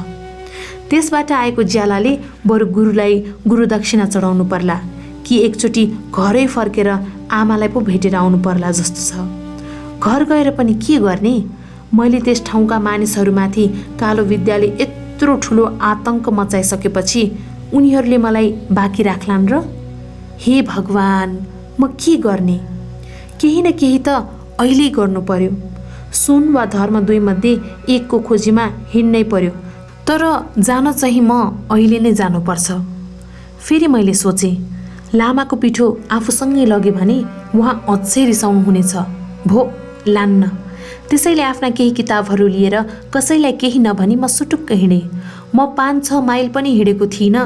गुरुआमालाई एकचोटि भेटेर जान पाए हुन्थ्यो भन्ने विचार मेरो मनमा आयो र यसरी गुरुआमालाई एक शब्द नभनी त्यसै हिँडेकोमा मैले आफूलाई दोषी ठाने। बिहानको नास्ता खाने समय भयो, त्यसैले मैले केही चाम्पा मागेर ल्याएँ र एउटा भाँडो पनि सापटी लिएर आएँ। 1-2वटा सुक्खा काठहरू बालेर मैले बिहानको भोजन तयार गरेर खाएँ। खाजा खाइसकेपछि त दिउँसो नै भइसकेको रहेछ। त्यसै बेला मेरो मनमा झल्यास्स एउटा विचार निस्क्यो। मेरो कामको आधा ज्याला स्वरूप लामाले मलाई खाना दिइरहनु भएकै थियो। अहिले हेर, बिहानको एक गाँस खाना जुटाउनु मैले कति सङ्घर्ष गर्नु पर्यो। लामाको घरमा कमसेकम खानाको लागि त म ढुक्क थिएँ। जहिले पनि गुरुआमाको हातबाट स्वादिष्ट भोजन खान पाइरहेकै थिएँ। म पनि कस्तो दोषी मनुष्य रहेछु। गुरुआमालाई एक शब्द नसोधी आएछु। फेरि त्यहीँ फर्किनु पर्ला जस्तो छ। तर ममा फर्कने साहस भने थिएन। खाना पकाउने भाँडो फर्काउन जाँदा एकजना बुढो व्यक्तिले मलाई भन्नुभयो, बाबु, हेर्दाखेरि त तिमी काम गरेर खान सक्छौ जस्तो लाग्छ। यसरी मागेर खानुभन्दा बरु मेरो घर हिँड। तिमीलाई पढ्न आउँछ भने मलाई सूत्रहरू मन्त्रहरू पढिदिनु, होइन भने घरकै छोटो मोटो काम गरेर कमाएर खानु। के तिमीलाई पढ्न आउँछ? मैले जवाफ दिएँ, म माग्ने मान्छे होइन, मलाई राम्ररी पढ्न आउँछ। अति राम्रो। त्यसो भए मसित घर हिँड र मेरो लागि पाठहरू पढिदेऊ। म तिमीलाई राम्रो ज्याला दिन्छु। म खुसीले गदगद भएँ र त्यहाँ बस्दाखेरि मैले अष्टसाहसिक र प्रज्ञा पारमिता सूत्र पढेर सुनाउँथेँ। मैले श्रद्धा प्ररुदित परिवर्तन नामक अध्याय पनि पढेँ अनि मैले विचार गरेँ, श्रद्धा प्ररुदितसित पनि पैसा थिएन, तैपनि उनले यथाभूत ज्ञानको लागि आफ्नै शरीर र प्राणकै आहुति दिए। सधर्मको लागि उनले आफ्नो शरीरबाट मासुको चोक्टा चोक्टा काटी बेचिदिए। मर्नै परे पनि उनी आफ्नो लक्ष्यबाट पछि कहिल्यै हटेनन्। उनको यस्तो त्यागको सामु त मेरो यति जाबु सङ्घर्ष के नै रहेछ। त्यसपछि मेरो मनमा एउटा आशाको किरण पलाएर आयो। लामाले मलाई अवश्य पनि उपदेश दिनुहुनेछ, नभए गुरुआमाले अरू नै गुरु खोजिदिन्छु भन्नुभएकै छ। यस्तो सोचाइले ममा फेरि फर्केर जाने स्फूर्ति आयो र म फेरि मेरै गुरुको घरतर्फ लागेँ। मैले घर छोड्दाखेरि मेरी गुरुआमाले लामालाई यसरी भन्नुभएको थियो, अरे तपाईँको घोर शत्रु त गइसक्यो, अब त तपाईँ खुसी हुनुहुन्छ होला नि, होइन? के रे? को गयो रे? को हुनु? महाजादु गर्ने। ऊ छँदाखेरि तपाईँले उसलाई दुःख दिनमा केही कसर बाँकी छोड्नु नै भएन। शत्रुलाई जस्तो व्यवहार गर्नुभयो, अब त गइहाल्यो नि। यस्ता शब्दहरू सुनेर लामाले अँध्यारो मुख लाउनु भयो र आँसुका धारा उहाँको आँखाबाट बग्न थालेछन्। हे काग्योपा, परम्पराका गुरुहरू, हे डाकिनीहरू र हे धर्मपालहरू, कृपया मेरो पूर्व निर्दिष्ट पुत्रलाई फर्काइदिनुहोस्। यस्तो प्रार्थना गरेर उहाँले आफ्नो शिरलाई आफ्नो बक्खुले छोपेर धेरै बेरसम्म मौन रहनु भएछ। त्यही बेला म गुरुआमाको सामु टुप्लुक्क आइपुगेँ र उहाँलाई मेरो अभिवादन चढाएँ। मलाई देखेपछि गुरुआमा एकदम खुसी भएर ठुलो स्वरले भन्नुभयो, ए जादुगर, तिमी ठिक समयमा आएछौ। अब त लामाले तिमीलाई शिष्यको रूपमा स्वीकार्नुहुन्छ जस्तो छ है। तिमी गइसकेपछि जब मैले उहाँलाई तिमी गएको खबर सुनाएँ, उहाँले निराश भएर भन्नुभयो, मेरो पूर्वनिर्दिष्ट छोरोलाई फर्काइदेऊ हे नाथ। अनि उहाँको आँखाबाट आँसुको धारा पनि बग्न थाले। तिमीले आखिर गुरुको हृदयलाई पगालेरै छोड्यौ। मैले विचार गरेँ, कतै गुरुआमाले मेरो मन शान्त पार्न त यस्तो कुरा गरिरहनु भएको छैन। यदि साँच्चीकै उहाँको आँखाबाट आँसु आएको हो भने, यदि उहाँले मलाई साँच्चीकै पूर्वनिर्दिष्ट छोरा भनेर भन्नुभएको हो भने यो मेरो लागि अत्यन्तै खुसीको कुरा हो। तर पहिले चाहिँ फेरि अस्वीकारै गर्नको लागि मलाई फर्काइदिनु भनेर प्रार्थना गर्नुभएको हो भने साँच्चै मेरो त भाग्य रहेनछ। कतै जान पनि सक्दिनँ म। यहाँ धर्म पाउने आशामा त्यसै छटपटिएर रहनुपर्ने हो त फेरि। भित्र गएर गुरुआमाले लामालाई भन्नुभयो, महाजादुगरले हामीलाई त्यागेको होइन रहेछ, ऊ त फर्किहालेछ नि, उसलाई तपाईँ कहाँ बोलाइदिउँ? मेरो गुरुले भन्नुभयो, महाजादुगरले हामीलाई त्याग्न नसकेको होइन, बरु आफैलाई त्याग्न नसकेर पो ऊ यहाँ फर्केर आएको हो। ऊ नमस्कार गर्न यहाँ आउन चाहन्छ भने जाऊ लिएर आऊ उसलाई। म उहाँ कहाँ पुगेँ र उहाँले मलाई भन्नुभयो, महाजादुगर, यदि भित्री हृदयदेखि अति अधैर्यपूर्वक र व्यग्रतापूर्वक धर्म सिक्न चाहन्छस् भने तैँले यसमा आफ्नो ज्यानकै बलि चढाउन पनि सक्नुपर्छ। बाँकी रहेको 3 तल्ला पनि सिद्ध्याइदिनु म तँलाई उपदेश दिनेछु, होइन भने तँलाई म खान लाउन सबै दिइरहन सक्दिनँ। अन्तै जान चाहन्छस् भने तेरै खुसी हो, जान सक्छस्, म रोक्दिनँ। जवाफमा एक शब्द पनि बोल्ने साहस ममा थिएन। त्यसैले म चुपचाप बाहिर आएँ। मैले गुरुआमालाई भने, गुरुले मलाई धर्मदान गर्नुहोला जस्तो लाग्दैन। मैले भवन निर्माणको बाँकी कार्य फत्ते गरिसकेपछि उहाँले मलाई पक्का धर्मदान गर्नुहुन्छ भने त ठिकै छ, म यहाँ बसिराख्छु। तर भवन निर्माणको कार्य सक्दा पनि उहाँले धर्मदान गर्नुको साटो उल्टै कुनै बहाना निकाली मै माथि खनिनुहुन्छ भने यहाँ त्यसै बसिराख्नुको कुनै प्रयोजन छैन। एकपटक आमालाई पनि भेट्ने ठुलो रहर छ। त्यसैले म त मेरो गाउँ जाने अनुमति लिन आएको गुरुआमा। तपाईँको र लामाको स्वास्थ्य राम्रो रहोस्, मेरो यही प्रार्थना छ। मैले गुरुआमालाई साष्टाङ्ग दण्डवत गरेँ र आफ्ना पुस्तकहरू च्यापी म जान आँटेँ। त्यसबेला गुरुआमाले मलाई भन्नुभयो, छोरा, तिमीले ठिक भन्यौ। मैले तिमीलाई पहिले नै भनेकी थिएँ नि, तिमीलाई अरू नै कुनै गुरु खोजिदिन्छु भनेर। अब जाऊ, तिमी लामाकै महाशिष्यहरूमध्ये एक र अभिषेक प्राप्त गर्ने ङोङतोङ कहाँ गएर धर्मोपदेश प्राप्त गर। यहाँ 1-2 दिन बसेर केही नभएको जस्तो गरी काम गरिराख अनि जाऊ। म प्रसन्न भएर केही दिन त्यहीँ बसेर काम गरिराखेँ। हरेक दशमीको दिनमा महापण्डित नारोपाले ठुलो गणबली पूजा गर्नुहुन्थ्यो होला सायद, किनभने मारोपाले पनि दशमीको दिन विशेष तवरले मनाउने गर्नुहुन्थ्यो। त्यो बेला गुरुआमाले एउटा चाल रच्नुभयो। त्यसै अवसरमा उहाँले 20 खल बराबरको परिमाणमा जौको अन्नबाट छ्याङ बनाएर 3वटा ठुल्ठुला पात्रमा खनाउनु भयो। एउटा पात्रमा एकदम कडा जाँड थियो, दोस्रो पात्रमा फिक्का र तेस्रो पात्रमा मझौला किसिमले कडा जाँड थियो। फिक्का जाँड पूजाको लागि राख्नुभयो। गुरुलाई टक्राउनु भनेर उहाँले अन्य लामाहरूलाई एकदम कडा जाँड दिनुभयो। गुरुआमा र मैले गुरुको लागि कचौरामा जाँड खन्याएको खनी गरिरह्यौँ। अरूहरूले भने मझौला खाले जाँड मात्र पिए। गुरुआमा र मैले हलुका जाँडले मुखलाई अलिकति मात्र भिजायौँ, त्यसैले हामीलाई त्यति लागेन। अन्य लामाहरू सबैलाई जाँडको नसाले छुन थाल्यो। गुरुले अत्यन्त धेरै जाँड पिउनु भएकोले उहाँलाई पुरै लागेछ र तुरुन्तै गहिरो निन्द्रामा डुब्नुभयो। त्यही मौका छोपेर मेरी गुरुआमाले गुरुको कोठाबाट मलाई उपहार पठाउनको लागि नारोपाका रत्नहरू र मणिक रत्नले बनेको माला विस्तारै झिक्नुभयो। त्यसपछि हुबहु गुरुले नै लेखिदिनु भएको बेहोरा गराई एउटा नक्कली चिठी पनि लेख्नुभयो। पहिले नै तयार पारिरहेको उहाँको छाप त्यो चिठीमा लगाई त्यसलाई एउटा दुर्लभ कपडाले बेर्नुभयो र मैनले मोहर लगाइदिनु भयो। उहाँले ती सब सामग्रीहरू मलाई दिँदै भन्नुभयो, यी सामग्रीहरूलाई लामाले नै पठाउनु भएको भन्नु। जाऊ, लामा ङोङपालाई यी चिजहरू दिएर उपदेश माग। यसरी लामा ओङपामाथि सबै आशाहरू थोपरी मलाई उहाँले सोङ पठाउनु भयो। म गएको 2 दिनपछि मारपा गुरुले गुरुआमालाई भन्नुभयो, महाजादुगर के गर्दैछ? गुरुआमाले जवाफ दिनुभयो, सायद यति बेला त ऊ बाटैमा होला, यो बाहेक मलाई अरू केही थाहा छैन। लामाले फेरि सोध्नुभयो, कहाँ गयो त ऊ? गुरुआमाले भन्नुभयो, ऊ भन्दै थियो तपाईँकै लागि भनेर त्यत्तिका कार्यहरू गरिसक्दा पनि तपाईँले उसलाई उपदेश दिनु भएन रे। उपदेश दिनु त परको कुरा, उल्टे आफूले गाली र कुटाइ मात्र खाइरहनु पर्यो रे। त्यसैले अब अर्कै गुरु खोज्न जाने भनेर म कहाँ बिदा माग्न पनि आएको थियो। तर मैले यो कुरा त्यही बेला तपाईँलाई भन्न उचित ठानिनँ, किनभने तपाईँले यो कुरामा कुनै ध्यान नै दिनुहुने छैन भन्ने कुरा मलाई राम्ररी थाहा थियो। यदि भनेको भए उसैले पिट्नुहुन्थ्यो, त्यही डरले मैले तपाईँलाई केही भनिनँ। उसलाई रोक्न हर सम्भव प्रयास त गरेकी थिएँ, तर के गर्नु, सुन्दै नसुनी ऊ हिँडिहालेछ। रिसले गुरुको अनुहार रातो भयो र गुरुआमालाई सोध्नुभयो, कहिले गएको त त्यो? गुरुआमाले भन्नुभयो, हिजै गएको। एकछिन विचार मग्न भएपछि बोल्नुभयो, अझै पनि मेरो छोरो धेरै टाढा पुगेको छैन। म सुङस्थित रिवो ख्युङदिङ पर्वतमा आइपुगेँ र त्यसबेला लामा ङोङपाले हे वज्रतन्त्र राजको उपदेश दिँदै हुनुहुन्थ्यो।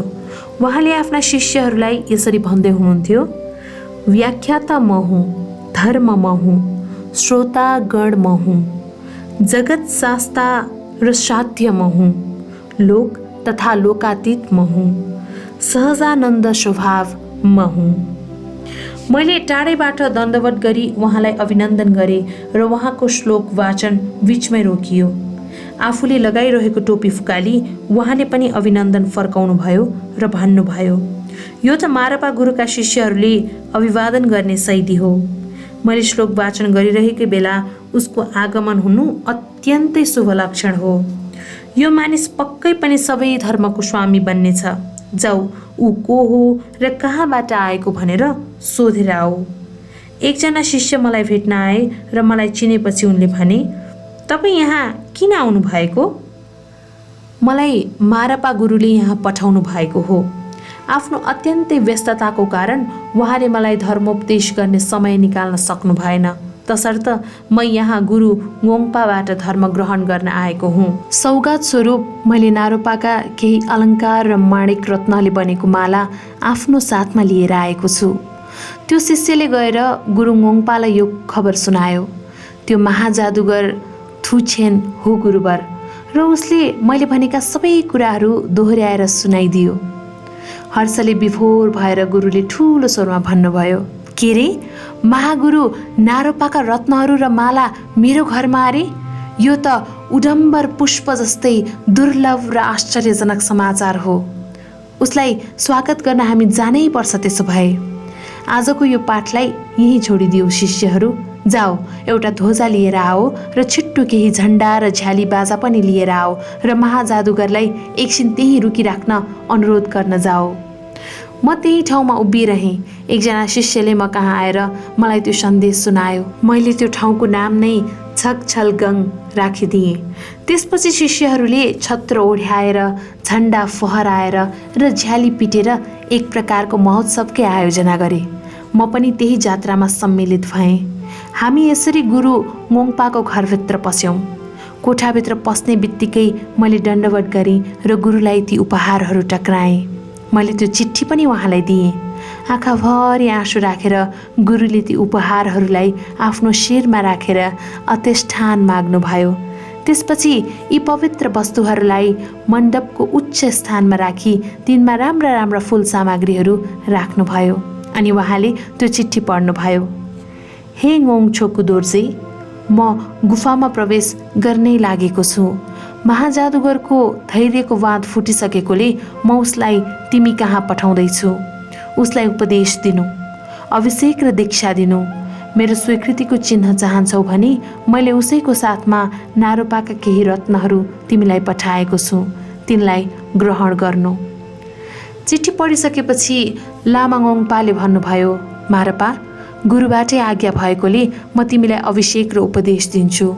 म त तिमीलाई यहीँ बोलाउन कसैलाई पठाउने कुरा सोच्दै थिएँ, तर कस्तो खुसीको कुरा, मारपा गुरुको कृपाले तिमी आफै यहाँ आइपुग्यौ। म कहाँ सिक्न खाम, दागपो, कोङपो र यार्लुङबाट थुप्रै शिष्यहरू आइरहन्छन्, तर येफो र येमो गाउँका केही दुष्ट व्यक्तिहरूले उनीहरूका सौगात तथा अन्य सामग्रीहरू बाटैमा लुटेर असाध्यै उपद्रो मच्याइरहेका छन्। एकचोटि त्यस क्षेत्रमा असिना बर्साएर आऊ, त्यसपछि तिमीले अभिषेक पनि पाउनेछौ र उपदेश पनि पाउनेछौ। हे भगवान, मेरो यो कस्तो भाग्य! के खाली पापै मात्र गर्नु हो त मेरो कर्म? अब त हेर, मलाई अर्काको जीवधन नाश गर्ने माध्यमको रूपमा प्रयोग गरिँदैछ भनेर सोच्दै म ठुलो पश्चातापमा परेँ। म यहाँ मुक्तिदाता सद्धर्मको खोजीमा आएको थिएँ, तर यहाँ पनि मलाई त्यही हानि नोक्सानी गर्नको लागि काम लगाइँदैछ। अस्वीकार गरौँ भने आफ्नै गुरुको आज्ञा नमानेको सरह हुन्छ र मैले उपदेश पनि पाउने छैन। त्यसैले मसित गुरुको आज्ञा मान्नु बाहेक अरू कुनै विकल्प रहेन। मलाई असिना नपारी सुखै भएन। त्यसैले मैले आफ्ना कुविद्या कालो जादुको सबै सामानहरू जम्मा पारेँ र तिलका गेडाहरूलाई अभिमन्त्रित गरेँ, अनि ती सबै सामग्रीहरू लिएर त्यहाँबाट प्रस्थान गरेँ। निर्धारित ठाउँमा पुगेपछि म एकजना बुढी आइमाईको घरमा बास बसेँ।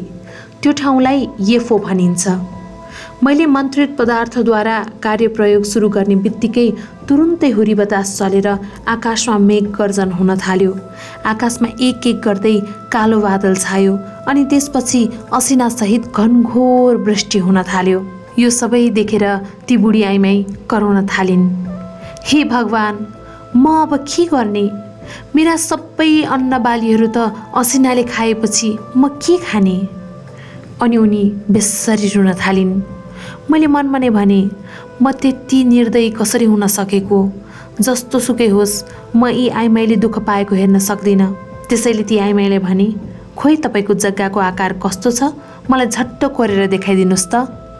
ऊ यस्तो छ मेरो जग्गा भन्दै उनले एउटा त्रिभुजाकार जग्गाको आकृति देखाइन्, जसको एउटा भुजा चराको चुच्चो जस्तो निकै लाम्चो परेको थियो।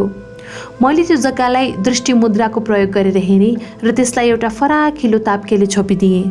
त्यो त्रिकोणाकार जग्गाको शीर्ष भुजा लाम्चो परेकाले ताप्केले त्यो भागलाई ढाकेको थिएन। त्यो भागलाई बाढी पहिरोले सखापै पारिदियो। एकछिनपछि असिना वर्षा थामिए। असिना वृष्टिले के कस्ता असरहरू परे होलान् भनेर जाँच्न म बाहिर गएँ। दुवै क्षेत्रका माथिल्लो पहाडमा गहिरा खोजहरू बनेका थिए। पहिले एकदम समृद्ध अवस्थामा रहेको खेत अब बाढी पहिरोले खत्तम पारिसकेको रहेछ। सबै ठाउँमा यस्ता क्षतिहरू भए, तर ती बुढी आइमाईको खेत भने पहिले चाहिँ सुन्दर र हराभरा थियो। चित्रमा त्रिकोणको शिरमा ताप्केले छेकेको थिएन, त्यसैले त्यो खेतको कुनालाई पनि बाढी पहिरोले ध्वस्त पारेको रहेछ।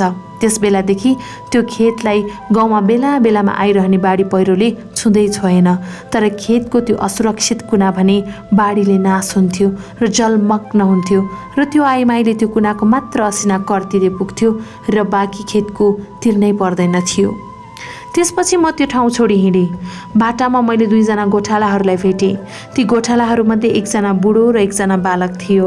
उनीहरूका भेडाका बथानलाई पनि बाढी पहिराले बगाएर लगेको रहेछ। मैले उनीहरूलाई धम्की दिँदै भने, थाहा छ तिमीहरूलाई, यो सबै मैले गरेको थिएँ। आइन्दा फेरि ङोङपाका शिष्यहरूलाई लुटेर दुःख दियो भने यस्तो अनावृष्टि सदा भइरहनेछौ, बुझ्यौ तिमीहरूले? यो धम्की एक कान दुई कान मैदान भने चाहिँ सबै ठाउँमा फैलन थाल्यो। त्यसपछि ती दुई क्षेत्रका मानिसहरूले लामा ङोङपालाई बडो आदरका साथ सत्कार गर्न थाले। सबैले उहाँका श्रद्धालु शिष्य बन्ने इच्छा व्यक्त गरे र उहाँलाई सेवा प्रदान गर्दै बस्न थाले। म गुरुको घरतर्फ फर्कदै थिएँ। मैले काँडै काँडा भएको झारभित्र थुप्रै मरेका ससाना पन्छी र मुसाहरू फेला पारे।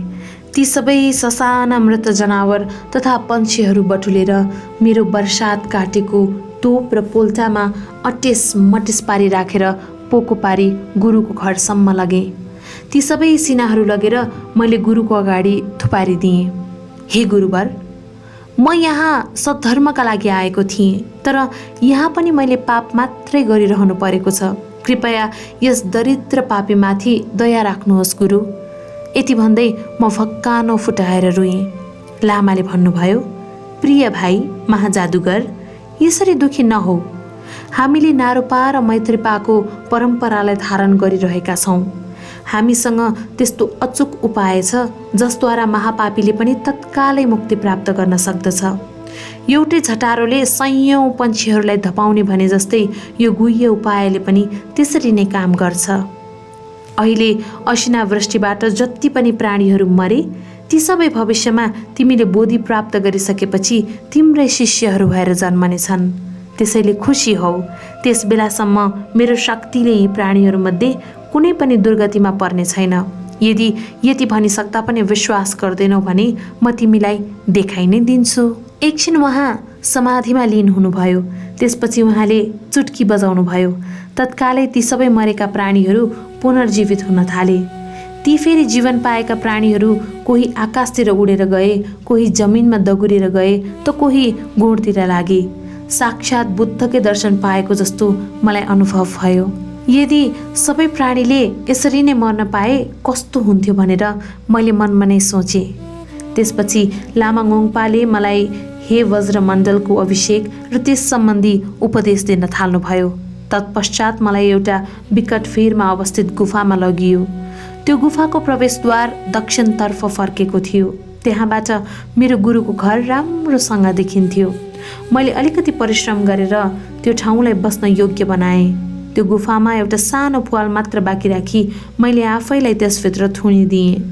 मैले आवश्यक सामग्री इत्यादिको लागि त्यो प्वाल राखेको थिएँ। त्यहाँ प्वालबाट गुरुले मलाई उचित निर्देशन पनि दिनुहुन्थ्यो। मैले गुरुको उपदेश अनुसार अलिकति पनि विश्राम नगरिकन ध्यान गरिरहेँ। तर गुरुले म माथि देखाउनु भएको यत्रो उत्साह र मेरो यत्रो ठुलो श्रमको बावजुद पनि सायद मैले मारपा गुरुको अनुमति बिना आएकोले होला मलाई कुनै विशेष आन्तरिक अनुभूति भने भएन। एक दिन मेरो गुरु म कहाँ आउनुभयो र तिमीमा यस्तो यस्तो अनुभव भयो कि भएन भनेर मलाई सोध्नुभयो। मैले त्यस्तो अनुभव त अलिकति पनि भएन भनेर जवाफ दिँदा उहाँले आश्चर्य मान्दै भन्नुभयो, यो कसरी हुन सक्छ? मेरो यस परम्परामा यदि समय पालनमा त्यस्तो कुनै खोट नभएमा छोटो समयमै आन्तरिक अनुभूति ज्ञान उत्पन्न हुने कुरामा कुनै शङ्कै छैन। तिमी त म प्रति ठुलो श्रद्धा लिएर यहाँ आएका थियौ। तिमी मारपा गुरुको अनुमति बेगर यहाँ आएका हौ भनौँ भने तिम्रै हातबाट उहाँले मलाई यति धेरै उपहारहरू किन पठाउनुहुन्थ्यो र? उहाँले मलाई पत्रै किन लेख्नुहुन्थ्यो? खोइ यसको पछाडि के कारण हुन सक्ला? जे होस् परिश्रमपूर्वक आफ्नो ध्यान अभ्यासलाई जारी नै राख्नु। त्यो बेला मेरो छलको बारे कतै गुरुले थाहा पाउनुहुने त होइन भन्ने सोच्दै म भयभीत भएँ। एकछिन त गुरुलाई सबै साँचो कुरा बताइदिउँ कि जस्तो लागेको थियो। तर ममा त्यो सब भन्ने आँटै थिएन। पक्कै पनि मारपा गुरुले यो सबै कुरा थाहा पाउनुहुनेछ भन्ने सोच्दै म निकै परिश्रम गरी भावना गरेँ। त्यही बेला मारपा गुरुले आफ्नो छोराको लागि भवन पुरा निर्माण गरी सिध्याइसक्नु भएको रहेछ। उहाँले गुरु ङोङपालाई एउटा चिठी पठाउनु भएछ जसमा यस्तो लेखिएको थियो, अहिले मेरो छोरोको भवन लगभग पुरा निर्माण भइसकेको छ। केवल कलात्मक काष्ठ किनारा तथा गजुर राख्न मात्र बाँकी छ। त्यसैले तिमीले सकेसम्म धेरै काठका भारीहरू पठाइदिनु। पेनवद र गजुर चढाइसकेपछि तिमी त्यो भवनको प्रतिष्ठाको लागि र मेरो छोरो डोडेबुमको अभिषेकोत्सव मनाउन यहाँ आउनु। तिमीसँग बसेको पापिष्ठ व्यक्ति मसँग सम्बन्धित भएको हुनाले त्यसलाई पनि लिएर आउनु। त्यसपछि लामा ङोङपा मेरो गुफानिर आउनुभयो र मलाई त्यो सानो प्वालबाट चिठी देखाउँदै भन्नुभयो, यो चिठीमा यस्तै लेखेको छ। यो चिठीले भनेको पापीलाई त मारपा गुरुले पठाउनु भएकै रहेनछ। मैले जवाफ दिएँ, यो साँचो हो कि गुरु स्वयंले मलाई अनुमति दिनु भएको थिएन। यो चिठी र उपहारहरू दिएर त गुरुआमाले मलाई यहाँ पठाउनु भएको थियो। ए त्यसैले पो उसो भए हामी दुवैजनाले निष्फल काम गर्दै रहेछौँ। गुरुको हार्दिक सहमति तथा अनुमति बिना ज्ञानको वृद्धि हुने त कुरै आउँदैन नि। यो तिमीले थाहा पाउनुपर्छ। तिमीले किन कुनै पनि लक्षणहरू देखाएनौ भनेको त यस्तो पो रहेछ। तैपनि तिमी पनि फर्कनु भनेर चिठीमा लेख्नु भएको छ। तिमी जान चाहन्छौ कि चाहन्नौ? मैले भने, मलाई हजुरको अनुचर बनाइ लग्नुहोस्। जवाफमा उहाँले भन्नुभयो, ठिक छ त्यसो भए। पेनबदको लागि काठहरू पठाउने बेलामा त्यो समारोह कहिले हुँदैछ सोध्न पठाउनेछु। त्यति बेलासम्म तिमी यही ध्यान गरेर बस्नु। समारोहको तिथि बुझ्न गएको मान्छे पनि फर्केछ र मेरो गुफाको पालबाट उसले मलाई भन्यो, भवनको प्रतिष्ठा गर्ने समारोह र मारपा गुरुको छोराको अभिषेकोत्सवको तिथि तय भइसकेको छ। मैले सोधेँ, के मेरो बारेमा केही कुरा भएन? उसले जवाफ दियो, गुरुआमाले तिमी के गर्दैछौ भनेर सोध्नु भएको थियो। मैले तिमी गुप्तवासमा छौ भनिदिएँ। त्यो बाहेक उहाँले मेरा बारेमा केही सोध्नु भएन। फेरि मैले सोधेँ, मैले अहिले तिमी एकान्त ठाउँमा बसिरहेका छौ भनेर जवाफ दिएँ। उहाँले त्यसपछि भन्नुभयो, उसले यो पासाको गोटी यहीँ छाडेर गएको थियो। यहाँ छँदाखेरि उसले यसलाई असाध्यै रुचाउँथ्यो। यो उसलाई देऊ है। यही हो उहाँले तिमीलाई दिनु भनेर पठाइदिएको गोटी। आफूले लगाइराखेको पेटी खुकुलो पारी उसले त्यसबाट एउटा माटोको पासा निकालेर मलाई दियो। यो वस्तु मेरी गुरुआमाको हातबाट आएको हुनाले मैले त्यसलाई अत्यन्तै श्रद्धाका साथ शिरले ढोगी ग्रहण गरेँ। त्यो मान्छे गइसकेपछि मलाई त्यो पासासितै खेल्ने ठुलो रहर लागेकोले मैले खेलिहालेँ। त्यसै बेला मेरो मनमा एउटा विचार आयो, गुरुआमासित रहँदाखेरि मैले कहिल्यै पनि पासा खेलेको थिइनँ। सायद उहाँमा म प्रति त्यति स्नेह रहेन होला, त्यसैले त मेरो पुर्खालाई विनाशतर्फ लाने यो पासा मलाई पठाइदिनु भएछ। यस्तो सोच्दै मैले त्यो पासालाई बेसरी हल्लाएर जमिनमा फालिदिएँ। जमिनमा पर्नासाथ त्यो टुक्रा टुक्रा भई फुट्यो। त्यसरी फुटेपछि त्यसबाट एउटा बेरिएको चिठी पनि फुत्त बाहिर निस्कियो। मैले त्यो चिठी टिपेर त्यसमा के लेखेको रहेछ भनेर खोलेर पढेँ, जसमा यस्तो लेखिएको थियो, पुत्र, अब तिम्रो गुरु तिमीलाई अभिषेक र उपदेश दिन तयार हुनु भएको छ।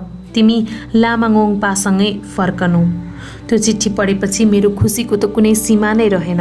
खुसीले म उफ्रिकन नाचेँ।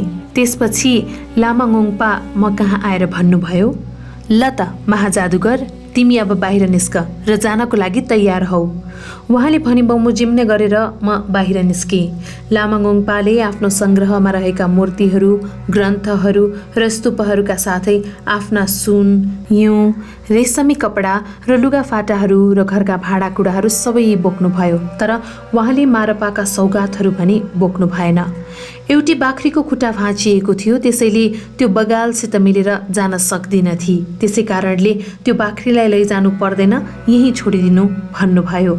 तबेलामा रहेका र गौचरणमा चर्ने अरू सबै गाईबस्तुहरूलाई आफूसँगै लैजान जम्मा पार्नुभयो।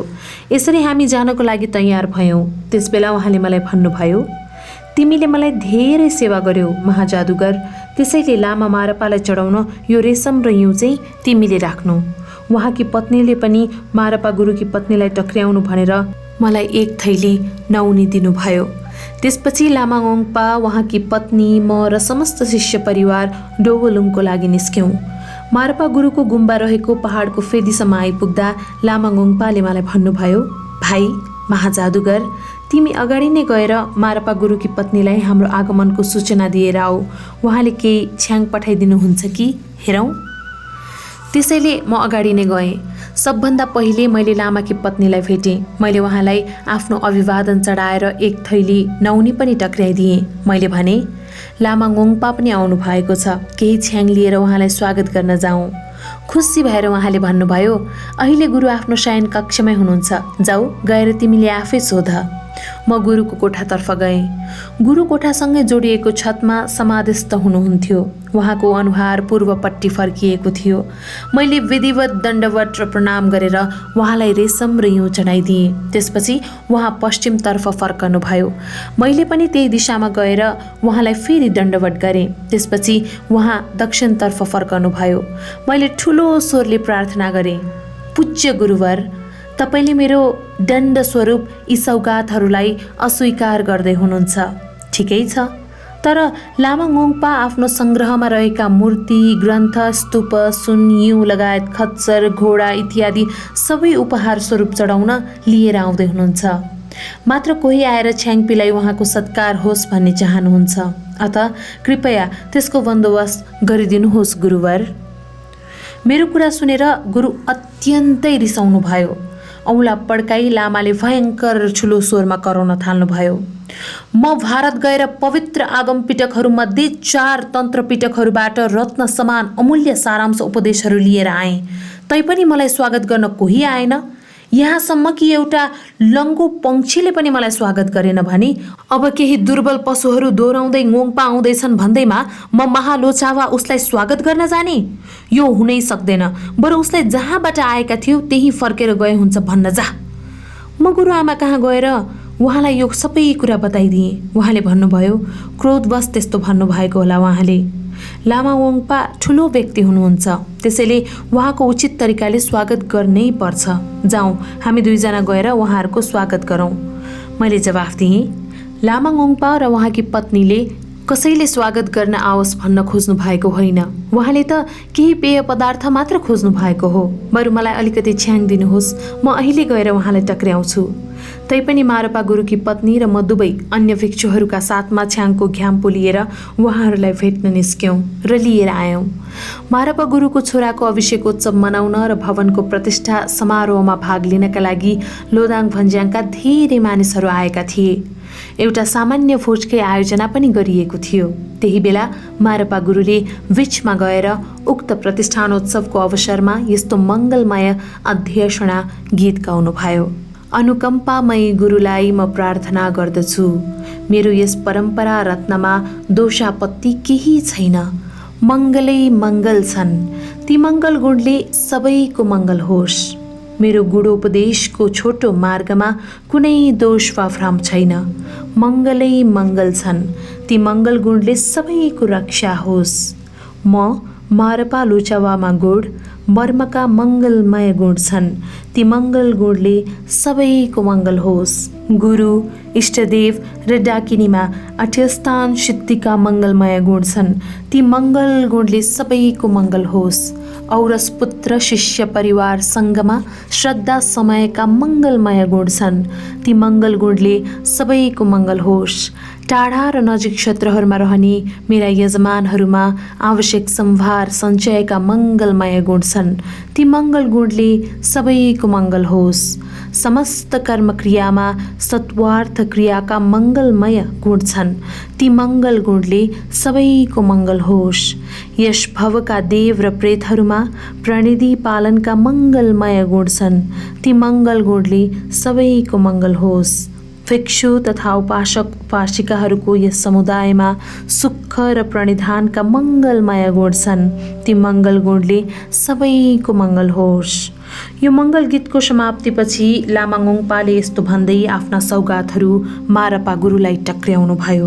हे गुरुरत्न, मेरो सम्पूर्ण काय वाक र चित्त तपाईँ नै हुनुहुन्छ। तैपनि मेरा केही सांसारिक वस्तुहरू हजुर सामु टक्र्याउँदैछु।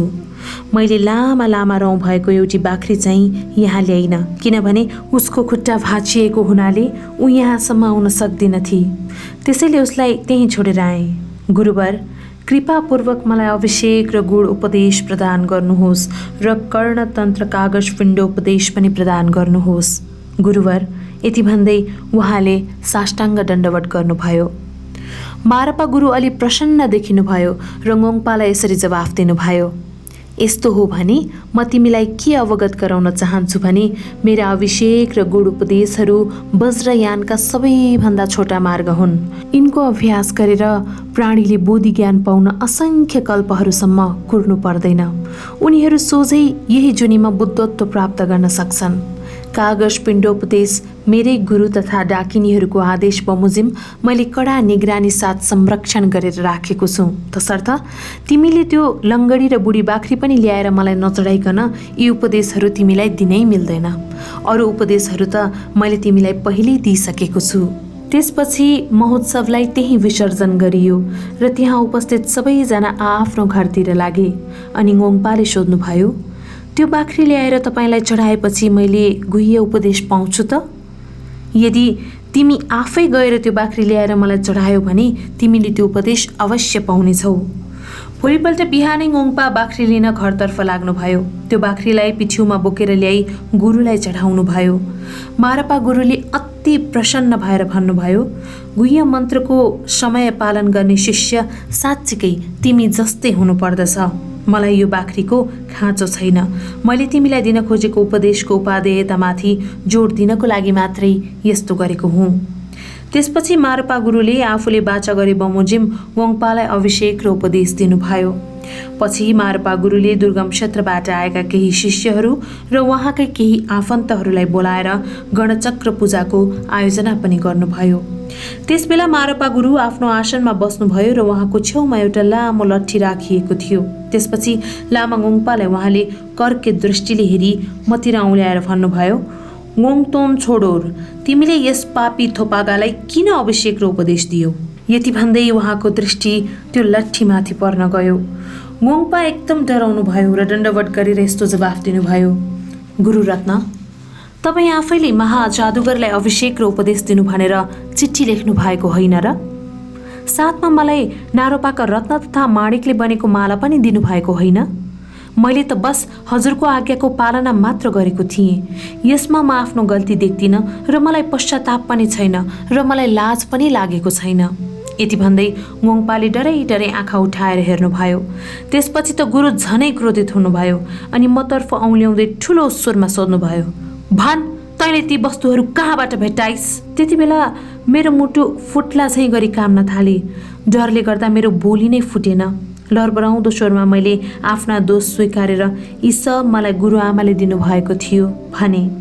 त्यसपछि गुरु जुरुक्क उफ्रिनु भयो र त्यो खदेर काठको लट्ठी समाती आफ्नी पत्नीलाई कुट्न दगुर्नु भयो। यस्तै हुन्छ भन्ने थाहा पाई गुरुआमा आफ्नो आसनबाट जुरुक्क उठेर पहिले नै भागिहाल्नु भएको थियो। उहाँले पूजा कोठामा पसेर भित्रबाट चुकुल लगाउनु भयो। गुरुले ढोका खचखच्याइरहनु भयो। केही सिप नलगाएपछि उहाँ फेरि फर्कनु भयो र आफ्नै आसनमा बस्नुभयो अनि वङपा छोडोरलाई भन्नुभयो, हेर वङपा छोडोर, तिमीले मेरो स्वीकृति बिना नै कार्य गर्यौ। अहिले नै गएर नरोपाका रत्न र मणिकका माला लिएर आऊ, जाऊ। त्यसपछि मारपा गुरुले आफ्नो शिरलाई बक्खुले ढाकेर केही बेर नचलिकन बसिरहनु भयो। दण्डवट गरेर वङपा तुरुन्तै नारोपाका रत्न र माणिकका माला लिएर आउनको लागि तत्पर हुनुभयो। मैले डरले लामाकी पत्नीसितै भागेर कतै लुक्न गएको भए हुन्थ्यो भन्ने सोच्दै थिएँ। मलाई त्यही बेला बेसरी रुन मन लागिरहेको थियो। तैपनि मैले जबरजस्ती आँखाबाट छचल्किन लागेको आँसुलाई रोकेँ। त्यसबेला लामा वङपाले मलाई देख्नुभयो। मैले मलाई पनि आफूसँगै लग्नुहोस् भनेर उहाँलाई प्रार्थना गरेँ। उहाँले भन्नुभयो, यदि मैले लामाको स्वीकृति बिना तिमीलाई लगेँ भने त्यसको परिणाम आजको जस्तै नै हुनेछ। लामा हामी दुवैसित रिसाउनु भएको छ, त्यसैले तिमी केही दिन यहीँ बस। यदि पछि उहाँले उपदेश नदिई त्यसै पठाउनु भयो भने म छँदैछु। म आफ्नो पुरा शक्ति लगाएर तिमीलाई मद्दत गर्नेछु। मैले भने, त्यसो भए ठिकै छ। मेरा पापले गर्दा तपाईँ र गुरुआमा दुवै सङ्कटमा पर्नु भएको छ। यो शरीरले त मैले उपदेश पाउला जस्तो लाग्दैन, बरु उल्टै पापमाथि पाप मात्र थप्दै जानेछु। त्यसैले म आत्महत्या गर्छु, पछि धर्मको लागि योग्य शरीर लिएर मेरो जन्म होस्। यति भनेर मैले आत्महत्या गर्नै आँटेको थिएँ। त्यही बेला वङपाले मलाई समातेर रोक्नुभयो र आँखाभरि आँसु लिएर मलाई भन्नुभयो, योग्य महाजादुगर, तिमीले यो के गर्न आँटेको? हेर, यसरी आत्महत्या गर्नुहुन्न। बुद्धको आगम मध्ये सर्वोच्च गुह्य यन्त्र हामी सबैको स्कन्द, धातु र आयतन दैवी हुन्। त्यसैले काल नआउँदै तिमीले आत्महत्या गर्यौ भने तिमीले देवतालाई मारेको पाप लाग्नेछ। त्यसैले आत्महत्या भनेको ठुलो पाप हो। बाह्य सूत्र परम्परामा पनि आफ्नै ज्यान लिनुभन्दा ठुलो पाप छैन भनेर मानिएको छ। यो कुरा तिमीलाई थाहा नै छ। त्यसैले आत्महत्या गर्ने कुरा चाहिँ सोच्दै नसोच्नु। धैर्य राख, गुरुले तिमीलाई उपदेश दिनुहुनेछ। यदि उहाँले दिनुहुन्न भने अर्को गुरुले त अवश्य पनि तिमीलाई उपदेश दिनुहुनेछ। उहाँले मलाई यसरी सम्झाइराखेको बेला केही भिक्षुहरू मेरो दुःख देख्नै नसकी मारपा केही कुरा सुन्ने अवस्थामा हुनुहुन्छ कि हुनुहुन्न भन्ने जाँच्नलाई उहाँको कोठामा ओहोर दोहोर गर्दै थिए। कोही मलाई सान्त्वना दिन आए। यति भएर पनि म असह्य पीडाले छटपटिरहेको थिएँ। मैले सोचेँ, के मेरो मुटु फलामको बनेको हो? यति सबै हुँदा पनि किन फुटेन? म किन मरिन? मैले जीवनमा गरेका पापहरूको कारण मैले सधर्म खोज्दाखेरि यस्तो ठुलो दुःख सहनु पर्यो। मिलारेपाको यस विरहले भरिपूर्ण आत्मकथा सुनिरहेका श्रोताहरूमध्ये आँखाभरि आँसु राखेर नरुने कोही पनि थिएन। कोही कोही त भाव विहोल भएर मूर्छा नै पर्दै थिए। मिलारेपाको जीवनी भाग 2 अन्तर्गत शारीरिक तथा मानसिक रूपले कष्टकर परीक्षाद्वारा मिलारेपाले कसरी पाप र दुःखका मलबाट आफूलाई परिशुद्ध पार्नुभयो भन्ने विषयवस्तु समेट्ने यो दोस्रो अध्याय पनि यही समाप्त हुन्छ। यस पुस्तकको अडियो बुक नेपाल बुद्धिस्ट न्युजद्वारा प्रायोजित गरिएको हो। यस पुस्तकको अनुवादक मीन बहादुर साक्य र मिलन साक्य हुनुहुन्छ।